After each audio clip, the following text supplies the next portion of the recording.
ada 3 keadaan Allah ngasih bencana kepada seorang mukmin. Kalau kepada orang kafir, iya, itu azab. Karena bagi orang kafir tidak ada kebaikan. Tapi bagi seorang mukmin ada 1 dari 3 hal. Yang pertama, bisa jadi itu sebagai alarm warning dari Allah tentang kelalaiannya selama ini.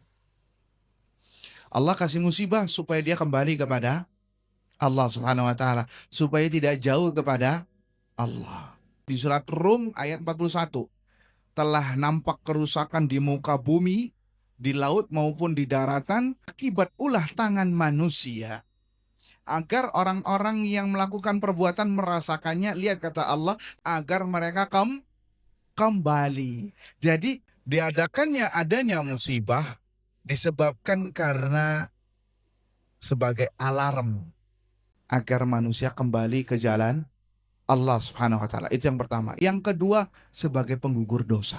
Allah menghendaki orang ini supaya digugurkan dosanya. Karena dilihat-lihat dia nggak taubat nih. Dikasih berbuat dosa nggak bertaubat. Lagi nggak bertaubat. Sama Allah diulur. Oh, ternyata nggak tahu. Ya udah deh, kasih satu hal yang tidak ia sukai. Kemudian dia bersabar. Maka dengan bersabar itu dia akan digugurkan dosa-dosanya. Dan itu rasa kasih sayang Allah kepada seorang hamba. Makanya ibu, kalau ibu melakukan maksiat kemudian dapat cash, kok dapatnya kayak efek dosanya itu langsung kena, maka bersyukur kepada Allah. Bersyukur di sini bukan berarti ibu minta musibah, berarti Allah masih sayang kepada kita. Makanya para ulama salaf dulu ketika bermaksiat, aku mencium aroma dosaku dari perlakuan istri dan anak. Istrinya yang biasa nurut, kemudian membangkang kepada suaminya. Efek dari dosa. Sebagai teguran. Bahkan kendaraannya itu kuda keledai, itu nggak mau nurut sama dia. Itu dari efek dosa. Karena dosa memiliki efek, ibu. Disebabkan ya efeknya efek negatif. Di antaranya rizkinya masret, ya, kemudian lemah fisiknya.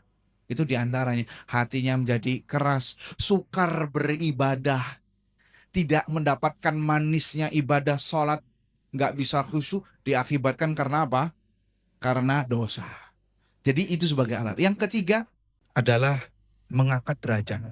Bisa jadi orang yang mendapatkan musibah, dia sudah tidak ada dosa, tapi dalam rangka untuk dinaikkan derajatnya. Sehingga dengan sebab ini kita nggak bisa memvonis ibu.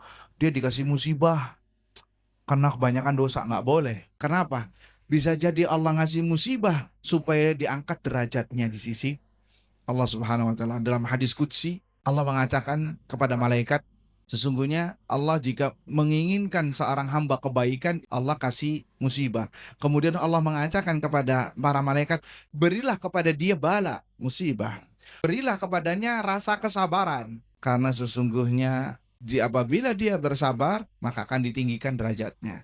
Hadisnya ini mengatakan di awal, apabila Allah menginginkan derajat yang tinggi kepada seorang hamba, akan tetapi amalannya tidak sampai, amalannya sedikit, tapi Allah menginginkan derajat kepada dia, derajat yang tinggi, maka kasih musibah. Kemudian diberi kesabaran, dan sabar ini datang dari Allah Azza wa Jalla. Kemudian dia bersabar, tidak ada dosa, maka yang ada apa? Derajatnya naik. Nah, ini sekali lagi pentingnya apa? Kita berhusnudzon kepada Allah Subhanahu wa taala. Jangan sampai kita bersuudzon.